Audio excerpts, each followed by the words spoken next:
What's crack-a-lackin'? Welcome in to My Mind is a Weapon Fantasy Football Show. Welcome in, everybody, to another episode of My Mind is a Weapon Fantasy Football Podcast. I am your host, Sleazebomb. I am back from Las Vegas. The trip was absolutely amazing, guys. I will be posting all the events and everything we did probably on Twitter on Friday. It was unbelievable for the mom's birthday. We are going to dive in to the top 8 waiver wire pickups heading into week 5, and the injuries, guys, are piling up like madness already. It is absolutely crazy, man. Before we dive into it here, guys, make sure you tap that thumbs up, hit that subscription button. It helps me out a ton. If you guys want to talk fantasy football 24/7, we have the Guys FF Discord that me and my brother Big Draft Energy run it with. We cover Dynasty, redraft, trades, pick'ems, and guys, I absolutely crushed the pick'ems last week on drafters.com. If you guys haven't signed up, make sure you use promo code SLEAZE. I hit 7 of my 8 slips. It was a hell of a week. We even gambled in Vegas and came up big, man. Vegas is so much fun. So let's take a look. Let's dive into it. I'm back. Waiver wire, top pickups. These are going to be guys owned under 50% in Yahoo as well. And I'll give you another player when I talk about one of them that if you want to reach for as well that I like here, guys. Let's take a look at the players you should add in week 5 off the waiver wire tonight. Starting off with number 1, it is the rookie phenom Jaxson Dart, who got the dub over the Chargers, and he lost Malik Neighbors in the game, which is crazy to get that win. And you're probably thinking in your head, oh man, Jaxson Dart lost Malik Neighbors. He's not going to be that good in fantasy moving forward, which is going to be true with the tough schedule, but not here in week 5. And guys, I told you to grab him last week as well. That is why you subscribe to the channel. And same with the next player as well. It's going to be absolutely crazy. And remember, these are guys owned in 50% and under in Yahoo. Jaxson Dart is owned 23%. Now, he had 20 pass attempts, 13 pass completions, 111 yards. Not bad for his first start against a very good Charger defense. Completion percentage was 65%. That's top 20. 1 touchdown, 0 interceptions. But here's the number you have to absolutely love. 12 rushing attempts for 54 yards and a TD. Bang, bang. This is why I went and got him. This is why I told you guys to go buy him in Dynasty. This is why I told you to get him everywhere, because he put up 500 rushing yards in college in the best conference in the SEC last year. And you're going to get the Saints this week.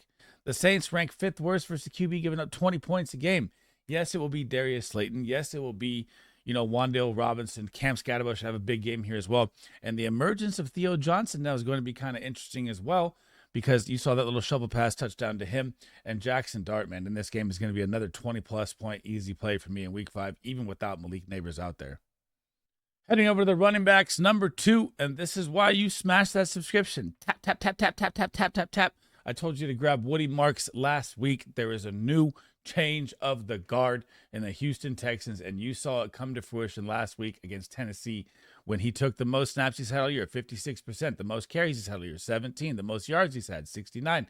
He found a touchdown through the air and on the ground. He literally almost had 100-yard games with he had a 119-yard game with 2 touchdowns. Again, it was the Tennessee Titans. The game script did lead way more towards running because the Titans couldn't score the ball. But we know what we have in Nick Chubb here. And you're getting the Baltimore Ravens this week. They've been getting gashed by the run, and the receiving back is Woody Marks. You can tell by the stats right here. So 29 attempts, 113 yards, 3.9 yards per carry. All of this is going up. 1 touchdown, 6 receptions, 96 yards through the air, receiving touchdown. Snap share 27.5% on the season. Last week, 56%. Target share 7%. That was 2% last week, going up there as well. 38.9 points. He's RB 30. And man, you're going to get a bye after this, and then he gets a very tough schedule, but the receiving work is going to be there. And Woody Marks should not have been on your wire. I told you to grab him last week. I cannot believe that he's still only owned in 32% of leagues. Go get this man for all of your fab. Player number 3, running back number 2, Kendre Miller. And guys, this is a little interesting right here as well. And especially if you own Alvin Kamara, you should be smashing Kendre Miller, because I truly believe that Alvin Kamara is going to be a trade candidate, and all the injuries are just piling up like crazy. And the Saints season is over. Let's be honest. Why would they want a 30-year-old running back? And Kendre Miller stayed healthy. If he's healthy, he never has been a bad running back, even good out of TCU. He's just been hampered by injuries his whole career. So on the season, 28 attempts, 144 yards, 4.4 yards per carry. That's solid. 1 touchdown, 3 receptions, 11 yards, 0 receiving touchdowns, 19.4 snap share. But last week it was 31, or the week before that it was 27. The week before that it was 15. So he's going up and up and up. They're using him more. Snap share 19.4% on the season, target share 2.1. Remember, this is all limited numbers. You are playing behind your RB1 and Alvin Kamara, but he did have 11 carries last week for 65 yards and a touchdown. And I know that it's like an injury risk play. He's only owned literally in 5% of leagues, guys. How does Alvin Kamara handcuff not be there when he's 30 years old and could be a trade target? You get the New York Giants this week as well, which is a terrible going to maybe a grunge matchup, honestly, with Jaxson Dart out there. But still, I'm going to acquire Kendre Miller. I would say 10 to 15% fab, top 5 waiver order if you need. And this could be your starting running back down the stretch here. Heading over to the wide receiver side, it is Romeo Doubs, who is owned in only 40% of leagues at Yahoo, which is absolutely bonkers. This is the Green Bay Packers wide receiver 1. It is official. There is no more arguing about it. And I know the ball is still going to be spread around, but he's the go-to guy. And obviously, he's the go-to red zone guy. If you didn't see the Dallas Cowboys game, they were calling pass plays from the 1 and 2 yard line to Romeo Doubs. So on the season, 19 targets, 13 receptions, 179 yards, 0 rush yards. He gets some end arounds every now and then. 4 receiving touchdowns, 3 last week, of course. Target share 17.3, top 50 there. Snap share 79.7, number 41. And he's wide receiver 20 overall at 59.4 points. And he's also on a bye.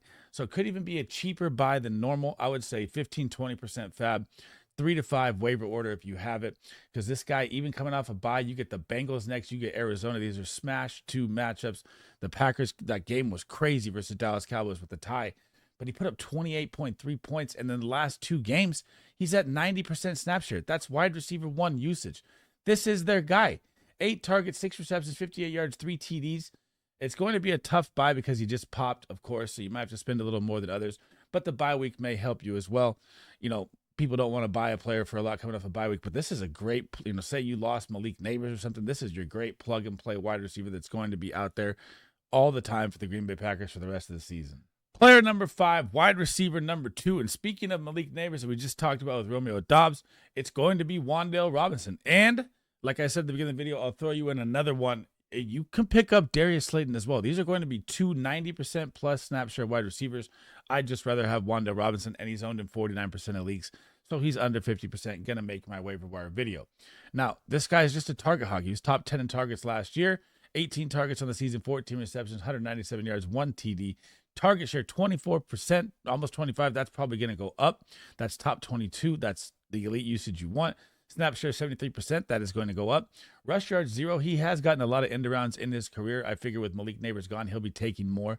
So he'll get a little rush yards, which is what you want in fantasy football. Points 39.7. That is not correct. He is not wide receiver 9. I am struggling from Vegas. Do not listen to that stat. He is wide receiver 28. So that is the wrong there. But still, you're going to be looking at volume here. You get the Saints, you get Philly, you get Denver, you get Philly, you get the Niners. They're going to be playing from behind. He's going to be the slot guy. He is going to be the locked on Jaxson Dart target.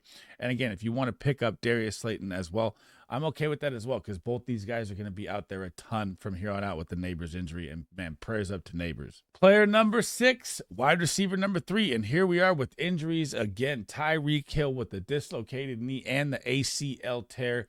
We're hoping his career isn't over, but I'm positive that his season is over. And who is going to step into that role? It is going to be Malik Washington of the Miami Dolphins. Now, obviously these numbers are low, and it's because his snap share is not out there a lot, right?